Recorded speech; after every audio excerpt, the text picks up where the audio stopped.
Microphone's on. Sure. We're good to go. Okay. All right, I might get started. Thanks for everyone joining online. My name is Des, and I've prepared this presentation along with a colleague. We're going to present two cases, but I'm presenting on behalf of Cam, who's also another neurology trainee, with thanks to some consultants that were involved with these cases. So I'll get started. So I'll present the first case, who is a 71-year-old female, and she presented to hospital back in November 2024. She had developed pain in her legs overnight, and over the progressive next few days had progressive weakness in her lower limbs, which was a bit asymmetrical, worse on the left than the right, to a point where she was struggling to mobilize and get out of bed easily. There were no other systemic symptoms that she complained about, so no fevers, no weight loss, nothing like that. She's someone with a background of atrial fibrillation. She's got some other vascular risk factors and COPD. These are her medications, including rivaroxaban with her atrial fibrillation and other heart failure medications. She lives home alone. She's pretty independent, still drives, got a supportive family, drinks minimally, and is an ex-smoker. So this was her examination when she first came into hospital. She came in one evening. She had essentially normal cranial nerve exam. And in her upper limbs, there was some left-sided weakness with decreased sensation in that same side to pinprick, and there was a bit of a sensory sort of ataxia. Otherwise, her tone and her reflexes were not brisk, they weren't hypertonic. In her lower limbs, again, on the one side predominant, there was absent reflexes. We had reduced power and impaired sensory changes as well. She was noted, just as a quick note in the notes, that she had levator reticularis. You can see in her examination there with the breakdown of the power, it was very asymmetrical, and it was in the upper and in the lower limbs. A bit more proximal in the lower limbs. So in summary, we've got a 71-year-old female with acute onset progressive lower limb asymmetrical painful sensory motor neuropathy. And just going to throw it out there if anyone has any thoughts at the moment. Even from online, if you can put your chat in.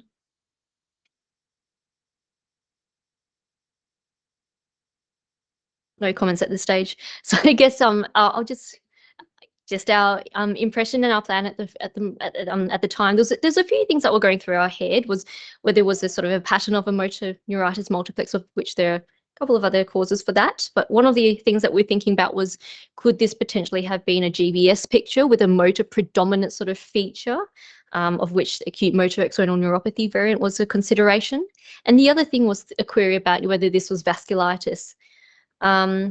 At the time, GBS had been one of the considerations. She was started on IVIG, and I've got some investigations there.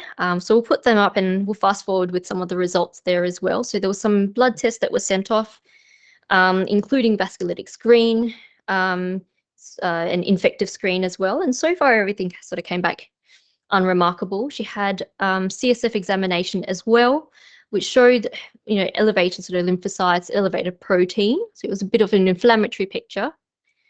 And eventually that all tested negative for any infection. She also had some imaging, which showed essentially no features to suggest malignancy or vasculitic changes. There was no sort of uptake to suggest, in the nerve roots to suggest GBS. We went on and did nerve conduction studies, which is often done when we are trying to figure out what's going on with the nerves in the arms and the legs. And just to sort of, it's a pretty busy slide, just to sort of break it down. When we do our nerve conduction studies, there's sort of two components to it. We've got the nerve conduction study, which is where we put some electrodes on the skin, deliver an electrical current through it, and it allows us to see a few things, but particularly looking at your peripheral nerves. And I'll go through that in a little bit more detail. And then you've got we break it down into, I'm not sure if you can see my mouse. No, you've got a sensory component to that nerve conduction, and and you look at the motor nerves as well. And then you do the needle examination, which is your EMG, and that allows you to look for, so it's putting a needle into the muscle and activating that muscle and looking for changes that might suggest, denervation or whether there's a myopathic process. Now, in our nerve conduction studies, we will provide a stimulus. We then assess the amplitude of their sensory or motor waveforms, and that we look at the amplitude, and if that's reduced, that often can mean a sort of more axonal picture. And then we also look at how the latency of the wave and how quickly that wave forms, and we test the distance. We measure the distance, and from that we can get a velocity. And if you have a slowed velocity, a slowed onset, that can be more in keeping with a demyelinating picture.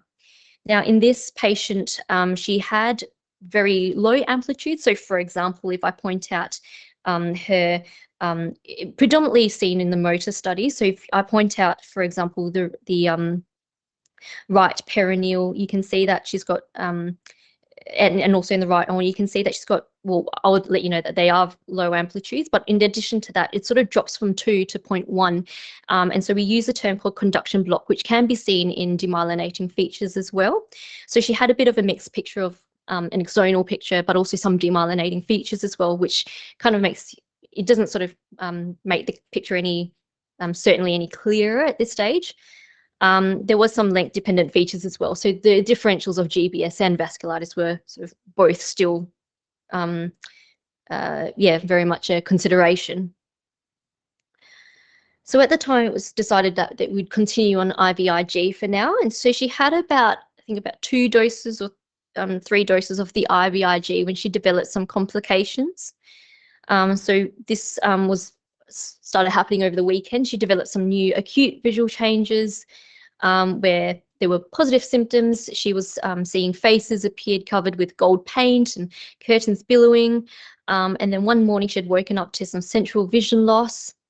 Fundoscopy was normal, CT was normal, and when she had an MRI done, it did show features consistent with PRES. And so I've got a couple of pictures here, best seen on FLAIR imaging, and there's sort of that increased sort of change in the, what's my mouth, sorry, in the sort of occipital posterior region where you've got increased signal of sort of edema, in keeping with features of PRES, which you would have got secondary to IVIG.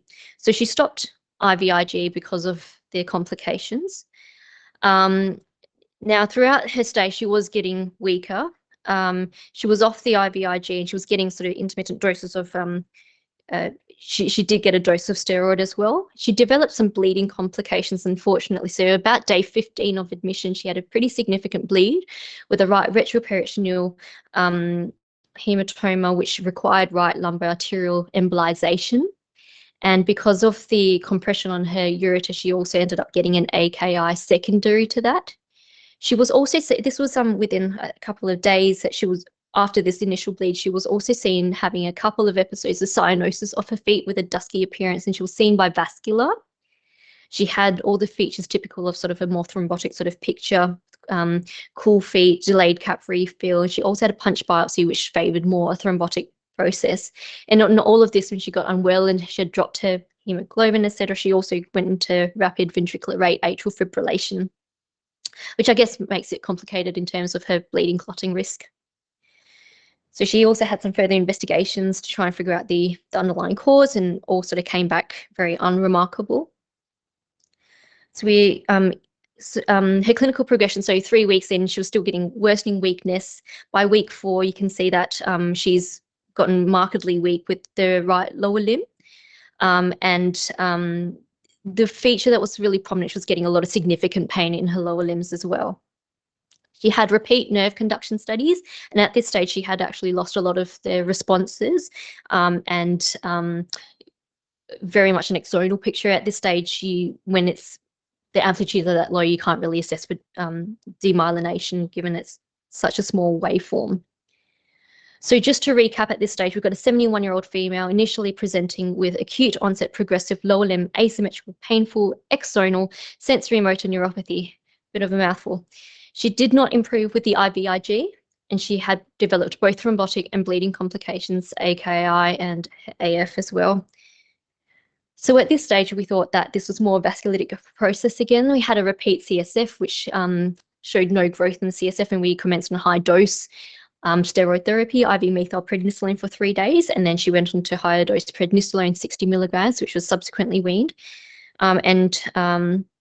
She did have a few more complications. She had another bleed into the right side, and that time she had a MET call. She was hemodynamically unstable, and she went for further embolization. She also ended up having splenic infarct seen on the CT abdomen, and it was she remained on the steroids despite her worsening symptoms. Eventually, it was sort of around the holiday period, and some concerns about healing of wounds. So she ended up getting her skin biopsy and a sural nerve biopsy relatively later in her admission. And this is where eventually we did find some evidence with perivascular inflammatory cell cuffing, which was consistent with vasculitis. So she was commenced on rituximab in January, and she remained on some prednisolone. And after treatment, she's improving with her symptoms. As of late last month, she was now able to walk with crutches, and there's consideration for further treatment with rituximab and repeat nerve conduction study. She's also been referred to cardiology, and they're open to doing a atrial appendage occlusion for her atrial fibrillation. So that was the first case of someone with vasculitis, which is a systemic vasculitis, but presented very much with a peripheral neuropathy, presenting with painful leads. So I'm going to present another case now that was prepared by my colleague. So this is AC, who's a 60-year-old female, very independent at home, presenting to ED with back and bilateral thigh, more than calf pain, and some gait disturbance as well. No history of chronic back pain. She had been pulling weeds in the garden 1 week prior and has a cut on her leg. She's not got any other systemic features. She's got no significant past medical history except ex-smoking history. Her initial examination, normal cranial nerves. In her upper limbs, there was potentially some patchy left finger sort of sensory changes and wrist power, slightly reduced wrist power. And in the lower limbs, she also had weakness bilaterally and worse distally as well, with reduced sensation distally. And her ankle reflexes were absent. So again, sort of also very in keeping with sort of GBS kind of history as well. Interestingly, she had a graze and she, on her foot with some purpura associated with it, and she also had a purpuric rash that you can see on the next slide, which was some systemic features that you can see there, which made things a little bit easier. Her initial examination did show some inflammatory changes as well. Her ESR's raised, and she other tests were sent off as well, so other sort of infective screens were negative. She had a CT spine, which didn't show any significant changes, and CT chest abdo-pelvis, again, was unremarkable. She has positive dsDNA, well, a bit more raised her dsDNA, and her ankle was positive. And she did get a relatively quick sort of skin biopsy, which showed changes suggestive of vasculitis. And the other feature that was present for her also was the pain in her legs as well. So very in keeping with painful legs, vasculitic sort of picture. And there wasn't any suggestion of CNS vasculitis and sort of lots of small vessel disease there. But on her angiogram, you can see that there's a little bit of sort of focal sort of areas of narrowing in her vessels, which can be seen in vasculitis. So she was treated with 3 days of pulse IV methylprednisolone and then prednisolone 50 milligrams weaned as the PEXIBAS trial. She was also then treated with 2 doses of rituximab and commenced on avacopan, which helps with weaning off her steroid dosing more quickly. And in the medium to long term, there's an aim for ongoing rituximab 6 monthly as maintenance therapy. So that just sums up 2 cases of vasculitis presenting as peripheral neuropathy in the initial stages. So I'm just going to do a quick summary on a quick overview on vasculitis, have a discussion about neuropathy in vasculitis, and talk about perhaps in the initial presentation if it presents almost as a non-systemic vasculitic neuropathy. The question that we had, which was, do steroids help in GBS? Because in the initial stages with our first case, it was, do we give her steroids? Do we give her IVIG? And sometimes it can be difficult to tell between the two. And then also just a little bit about biopsies and vasculitis. So vasculitis, systemic inflammatory disease, unclear pathogenic mechanism. And it can be defined by presence of inflammatory changes in the walls and damage to the vessel wall itself. And that can lead to both bleeding complications and thrombotic complications as well. And it is often defined by the type of vessels that it affects. So whether it's small vessel, medium, large vessel, and it can be primary or secondary to other diseases. There's a bit of a summary slide on your different large vessel vasculitis, your medium vasculitis and your small vessel vasculitis. And in our case, it was the small vessel vasculitis in case 2 with the ANCA-associated vasculitis. In our first case, I think we're all comfortable saying that there was a systemic vasculitis, but we've not got the sort of biological sort of evidence in our bloods for that. You can get single organ vasculitis, for example, with peripheral neuropathy, or just with the skin, for example, or just isolated central nervous system vasculitis, CNS. And you can get associated with other systemic diseases, for example, lupus, rheumatoid, sarcoid, and Hep B associated cryoglobulinic vasculitis with your other sort of infective causes as well. Not sure why I got that twice in there. This is just a quick summary table as well about the frequency of neuropathy in vasculitic diseases. It's often seen in your giant cell arteritis and PAN as well. But it can happen with the other vasculitides as well.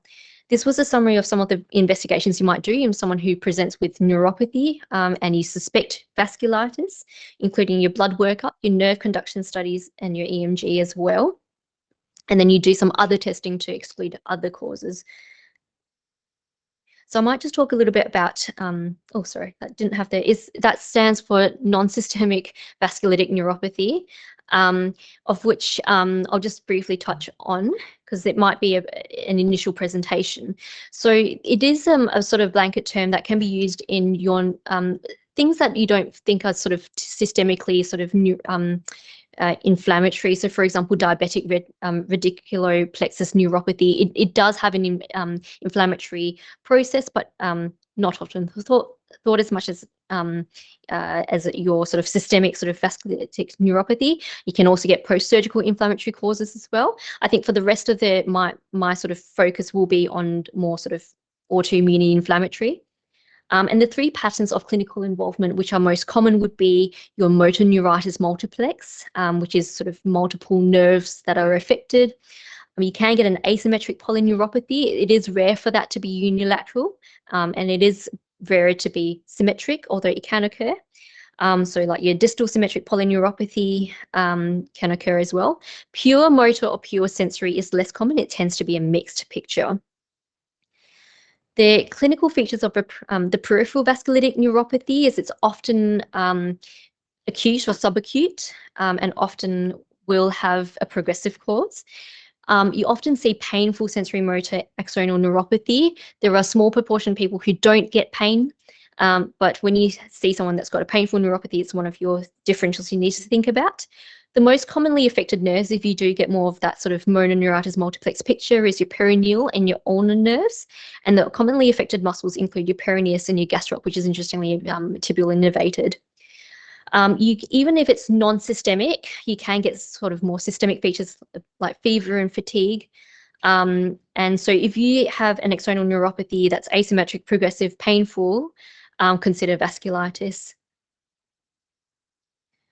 The clinical diagnosis of non-systemic vasculitic neuropathy is clinical and laboratory features that are associated with definite vasculitic neuropathy. So that's electrodiagnostic evidence and clinical features of multifocal or asymmetric neuropathy. And in terms of the pathology, often you get this from your sural or your perineal nerve biopsy. You have the inflammatory changes to your vessel itself. You can get neutrophilic and lymphocytic infiltration, and also changes in keeping with vascular wall damage as well, and making sure that there's no other evidence of other mimics, such as inflammatory processes, lymphoma, infiltrated processes like in lymphoma or amyloidosis. And then you can, there is also diagnostic criteria for probable as well. And that was based on the Brighton collaboration case definition. In terms of treatment, there is the initial thoughts with this was that you would use your first line treatment as steroid therapy. So you do high dose prednisolone or your IV methylprednisolone, and then slowly taper over months. And the initial thoughts was that if it was a sort of rapidly progressive, then you would consider pulsing with cyclophosphamide as well. If there is in the long term, you use agents such as methotrexate or azathioprine, with combination therapy being seen as being more effective. There's been some updates. So there was a few things at the time that were considered, such as rituximab, IVIG, and Plex.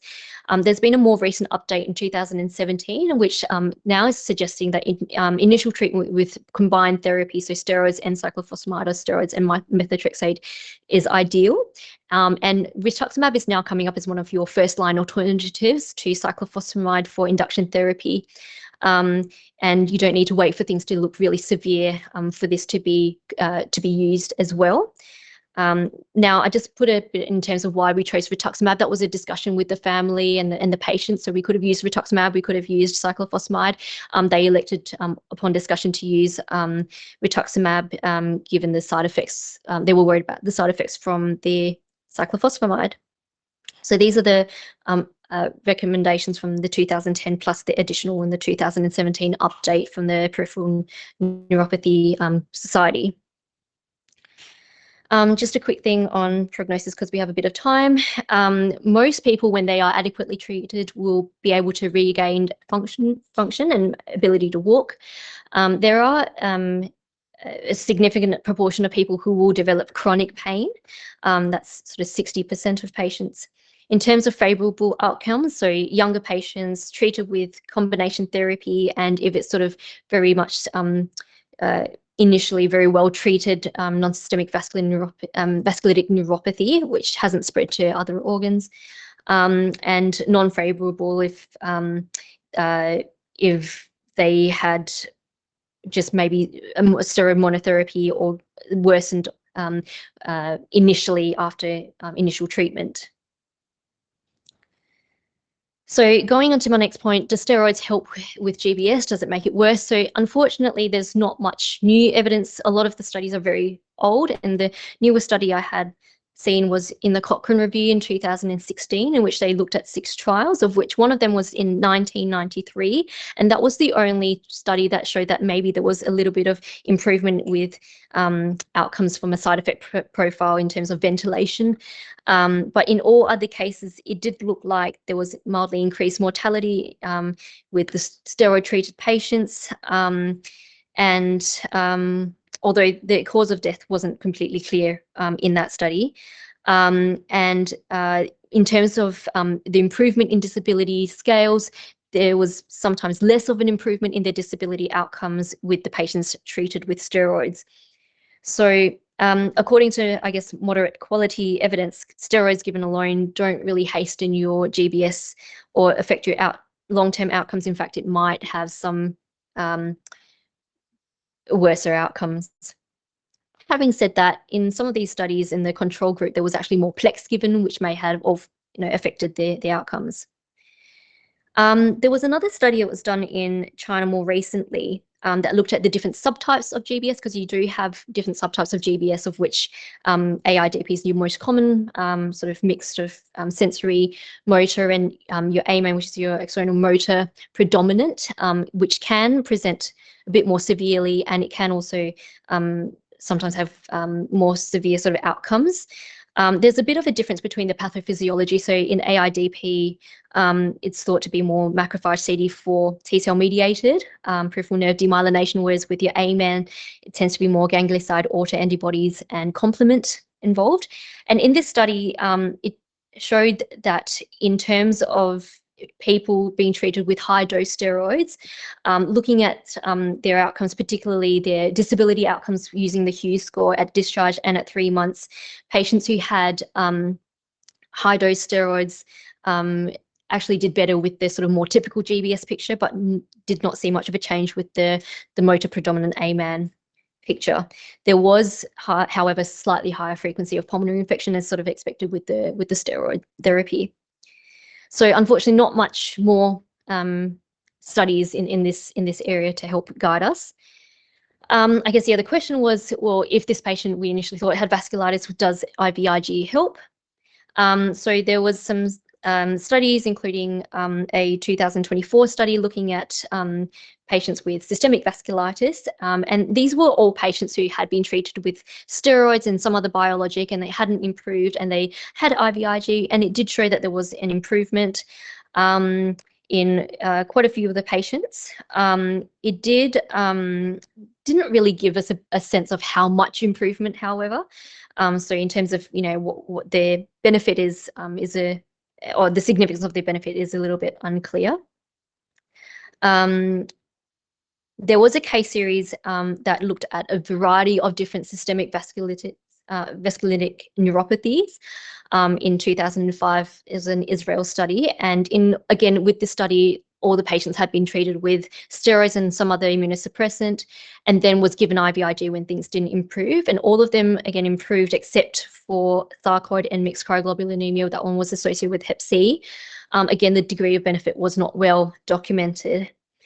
I guess the best case series that I saw was the one in 2021, in which there were a couple of cases with non-systemic vasculitic neuropathy, and it did show that there was improvement. And in this case, this patient went from being in a wheelchair to being able to walk again, had been treated with steroids and some other immunosuppressive therapy. So I guess IVIG can have some benefit. It's probably still not your first line treatment, but it can be considered later, but at least it doesn't seem to have any harm. Having said that, IVIG is a pretty precious resource, so we don't want to be flooding everyone with IVIG who comes in with vasculitis. And lastly, just to touch on my last point, which is about biopsy and the sensitivity of biopsy, because one of the things that we always consider is biopsying a nerve that's been affected, which is why nerve conduction studies are helpful with guiding which biopsy we do. But because of the nature of vasculitis, you can get sort of skipped lesions. And so what's the actual sensitivity? And there was a variety of different yields with the biopsy that was seen, but there was 50% that did show in non-systemic vasculitic neuropathy, there was a 50% sort of rate of pickup. More seen in your definite systemic vasculitides and probable non-systemic vasculitic neuropathies as well. And usually these were patients who had active inflammation that was seen and active disease. So the diagnostic yield was about 50 to 60% in focal disease. Interesting, because our patient had skin biopsy as well, I thought I'd have a look at what evidence there was for skin biopsy. And there was one study that showed that, and this was in someone who had systemic vasculitis, that when she had the active inflammation, there was, and this was taken in the same side of her neuropathy, in her skin, there was some changes to suggest vasculitis as well. So they summarized that it could be useful, but again, in terms of the yield, could be quite variable depending on how active the inflammation is in skip areas. And then in terms of basal biopsy, there was a study that showed that it could increase yield by sensitivity by 5 to 25%, but there was only just the one case.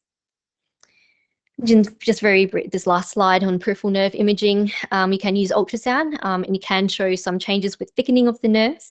MRI shows sort of minimal evidence of reliability. One showed it could be reliable. Again, I think it just really depends on active changes, and in our patient, it was more that we saw some atrophy rather than any signs of vasculitis. So that concludes my presentation on 2 cases of painful neuropathy in keeping with vasculitis.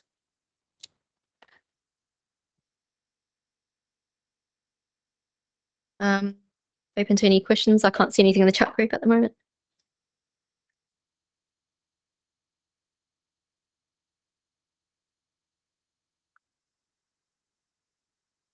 Yeah, so I think last clinic review was, I think, end of last month. She, I think she's still on low dose steroids, I think. Yeah, I think she was on like 10 and she's doing really well. She's walking on crutches. This was an over the phone review.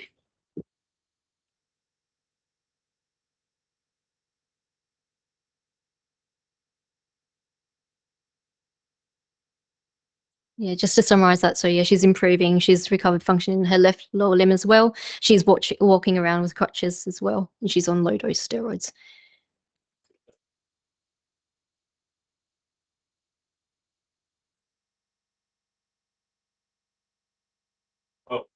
The left atrial appendage occlusion. Yeah, so I think she saw cardiology just this month.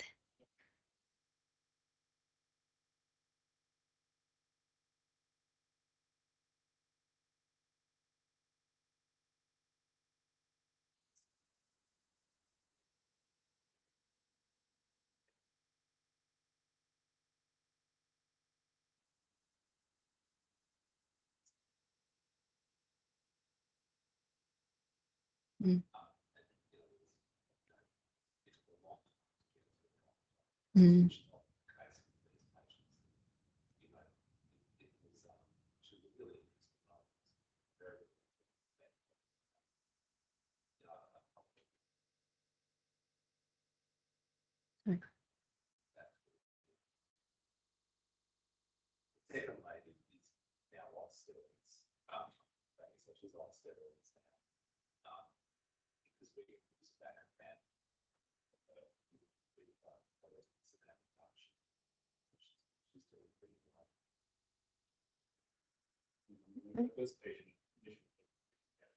Right.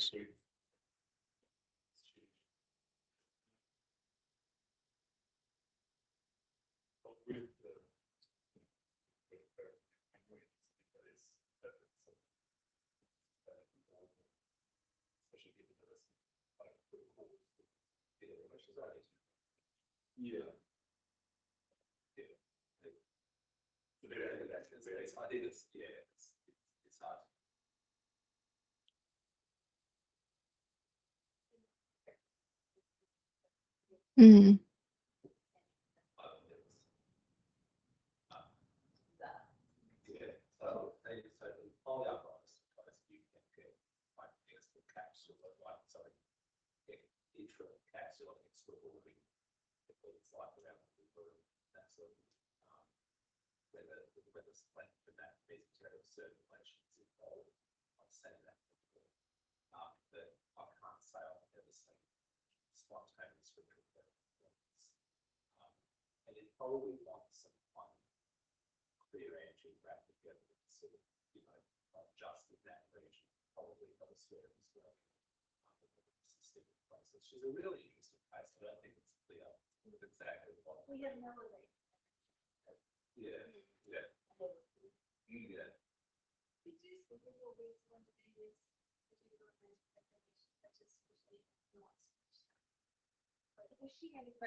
She had been off anticoagulation for a while because we were planning on doing like biopsies for the second one. The first one was on yeah.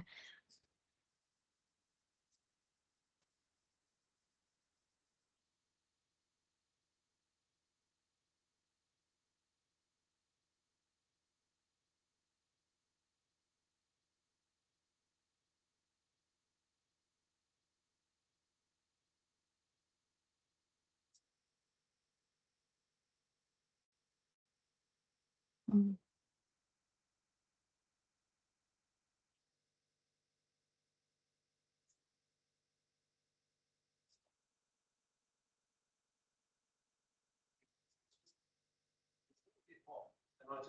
I think that it's a really important case because I think it's one of those cases where, and I would say this to common distress, which is that it doesn't all fit together that well. Do you know what I mean? So I think just having a good, like, kind of a really good open mind about what's going to happen to, or just, I guess, if you're worried about systemic disease, making sure you're keeping like or doing those sorts of things, because I think maybe it would be like that pickup down the track, just because sometimes these things evolve over time, and that can help you finish your final time.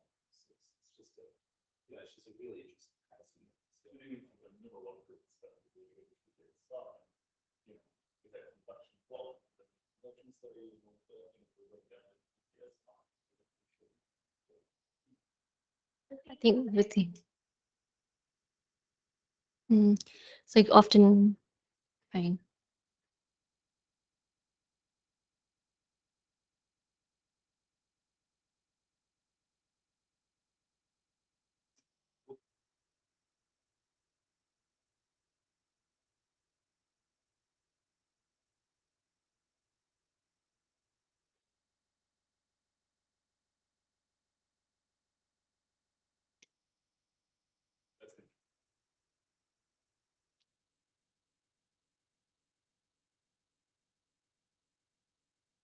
yeah, sure. So I mean, so there was this, like, the main trial for that, which is function companies, and we use it now. If I could just put it, we want to use one down here for the conversation. Okay. If you're happy to get closer to the mic. Sorry. Thank you. This is, I really don't want to hijack this grand rounds. The question was asked by and I would have dressed better as well if I'd known I was going to be in front of people. Justin commented on or asked about the role of Avacopan in managing ANCA-associated vasculitis. So it is now PBS reimbursed for the treatment for induction treatment in conjunction with rituximab or cyclophosphamide. I mean, we usually use rituximab for the treatment of GPA or MPA, so granulomatosis with polyangiitis or microscopic polyangiitis, not for eGPA. They weren't included in the Avacopan trial. I mean, the interesting thing about it is that there's a little bit of uncertainty about exactly how quickly you can wean steroids with this group of patients. And it seems that at the longest, you could probably get them off prednisolone in 4 weeks, which is a far cry from the 6 months in the Pexivas study, which was already a reduced dose steroid regimen. There are certainly reports of people being pulsed with methylprednisolone and then just treated with Avacopan. I'm not sure that there's enough evidence to support doing that at the moment, but we certainly, this lady in the second case, there was a delay in getting her on Avacopan, primarily because a rule about how it can be prescribed. It can't be prescribed through hospital inpatient pharmacies, which is a weird thing for a condition that almost always puts people in hospital. So you have to really wait for the patient to be discharged or have, I'm not sure if I'm allowed to say what the other thing that we do if this is being recorded, but we do have, there are ways around it, I guess, in, getting it filled outside the hospital. So that proved a bit of a challenge with her. So she went on to the Avacopan quite a bit later than we normally would, but it allowed us to get her off her prednisolone within, I think, 2 or 3 weeks. So the Avacopan you're allowed to prescribe for 12 months. There's kind of emerging evidence about more long-term use, but it's a really expensive drug. It costs over $100,000 a year. 12 months.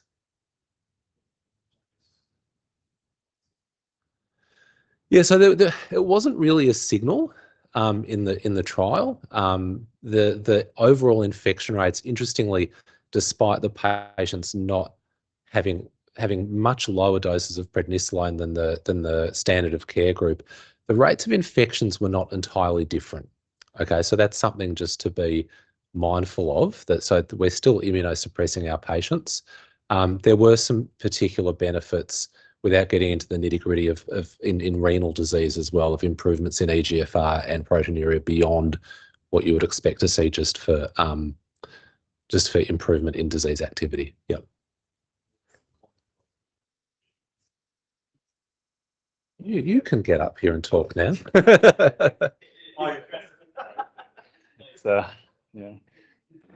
Join the pajamas club again. But yeah, the C5 inhibition, I think, is a really exciting area. It's, rapid onset, means that we can taper off steroids really quickly. But I'll be really interested to know, even from a rheum perspective. So from a neurology perspective, there's a few things. So we've started using it in myasthenia and NMOSD. And one of the key things we found was that, with the meningococcal immunization, often people don't mount the full response because we've already given them Ritux, so they're on high doses of steroids. And in those cases, we're still trying to figure out what to do. Sometimes we keep people on Amoxi long term, which I'm sure Dr. Radcliffe, you might have some strong opinions about because there's clear side effects for that as well. So that's one thing just to bear in mind. And I know in Sydney, they had a case of a 17-year-old getting meningococcal. And there was, once you see one case, you always get a bit chastened. The other couple of things about C5 that I find really interesting that we don't know yet is, they use it in aHUS. And it's not a disease-modifying agent as such. It's just a terminal chain blocker. So what happens when they come off complement is they get this massive flare-up in aHUS. And I've always wondered in NMOSD, because nerves are more important than blood, what's going to happen if when we stop the C5? Because, you can lose a few blood cells. You can't lose your spinal cord. Once you lose your spinal cord, that's it. You haven't got another spinal cord. So, I've always wondered what that exit strategy is in that case. And, same with rheum, vessels are important.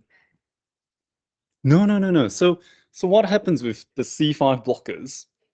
They're all very terminal. When you look at a complement pathway, there's all these big arrows and then C5's right at the end. So they block the end product, but there's all of this upstream, all of this process is still going on.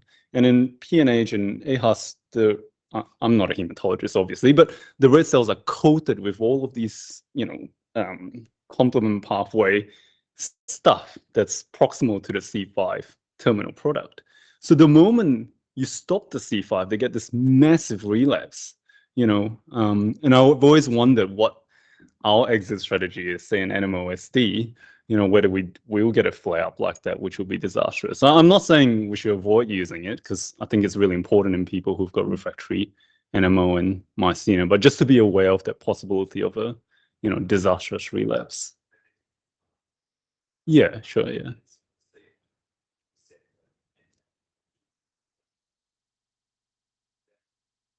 Yeah. Yeah. Yeah. Receptor activations that causes neutrophil activation, Yeah. release of the granzymes, which is what causes the damage in the disease. So I think that the mechanism's slightly different. So Yeah. people are seeing this as an issue. Yeah. Not just because they're different diseases, different, like even though the complement pathways common to both of them, Yeah. they've got different. Yeah. Yeah. And do you prescribe, like C5 and Ritux? Like, yeah. So that's, yeah. So that's, yeah. Yeah. So I think that's a really good strategy. You've got a disease modifying effect and the terminal blocking effect. So, sorry, Des, I feel like we've. So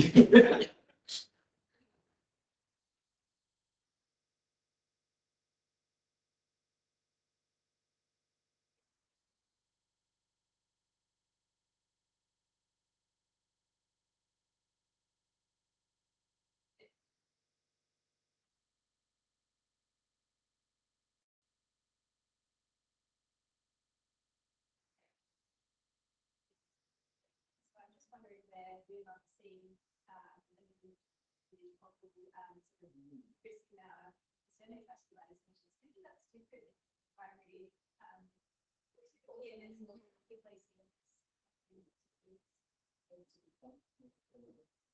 I think it's fine with others.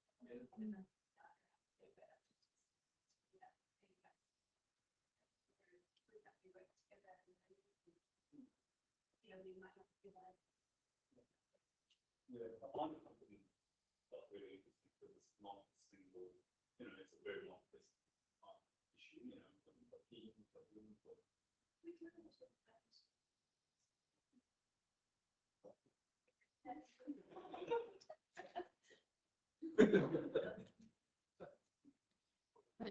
Thanks.